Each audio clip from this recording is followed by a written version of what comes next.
साहेब एक तुम्हाला सांगतो, ऐकून घ्या. त्या पोस्टरवर एक आदिवासी डॉक्टर त्याच्या आला, त्याला सुद्धा चार्ज घेऊ देत नाही आणि सांगता कोर्टाने केला. कोर्ट किती वर्ष एका माणसाला इंजेक्शन देतो मला सांगा ना. त्याच्या कोर्टाने पर्टिक्युलर कोर्टाने देखील आदेश मध्ये नमूद केलेलं आहे की त्यांना ठेवावं, परंतु त्या पोस्टवर ठेवू असं नमूद नाही. काढून टाका त्यांना तिथून. दुसरे अधिकारी आहेत त्यांच्यापेक्षा क्वालिफाईड अधिकारी त्या ठिकाणी, ज्येष्ठ अधिकारी त्या ठिकाणी, त्यांना देऊन टाकायचे आहे. शिवाजी राठोड करके आहे, त्याची तक्रार आहे. किती वर्ष ठेवायची जरा सांगे ना. कोण आहे तो? आहे की ते कोर्टात गेले, रिटायर झालेला आहे ना. रिटायर होऊन मुदतवाढ दिली आणि 11 पासून त्याच पोस्टवर ठेवता. म्हणजे का ठेवता त्याचं कारण तरी सांगा. मुदतवाढ कोण दिली? मॅट कोर्टाने दिली. रिटायर झालेला आहे. 58चं 60 वर केलं होतं. आता 60च्या याच्यानुसार ते जून महिन्यात रिटायर होत आहे. बदलावणी भाग होऊ शकतो. मुदत कशी वाढू शकतो? एज लिमिट वाढून घेतलं होतं त्यांनी. ठीक आहे, म्हणजे नाही नाही. हो, 60 केलेलं आहे सर त्यांचं. त्यांचं म्हणजे आपलं राज्यात झाले की त्यांचं झालं? नाही, राज्यात झालं. त्यांचं क्लास कुठला क्लास आहे? क्लास 2 मध्ये घरचे होते. हो हो. त्याला माइक वाले कुछ पटाखे रखाए कि क्या मालूम नहीं, आवाज कैसा बढ़ने रहा भगवान को मालूम. कामाची समाधानकारक नव्हती.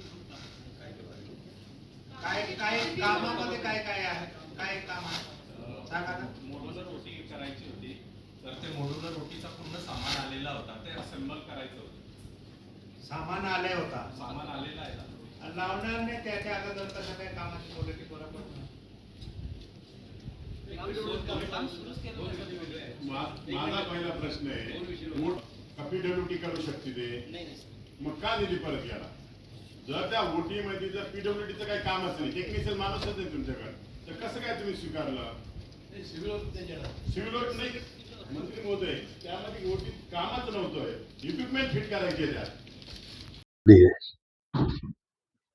गेल्या वर्षी जिल्हा वार्षिक योजनेचा नियतव्यय मंजूर, सर्वसाधारण योजना 213 कोटी, आदिवासी उपाययोजना 429.54 आणि अनुसूचित जाती उपाययोजना 14 कोटी, असा 656 कोटी 54 लाख हा मंजूर नियतव्यय होता.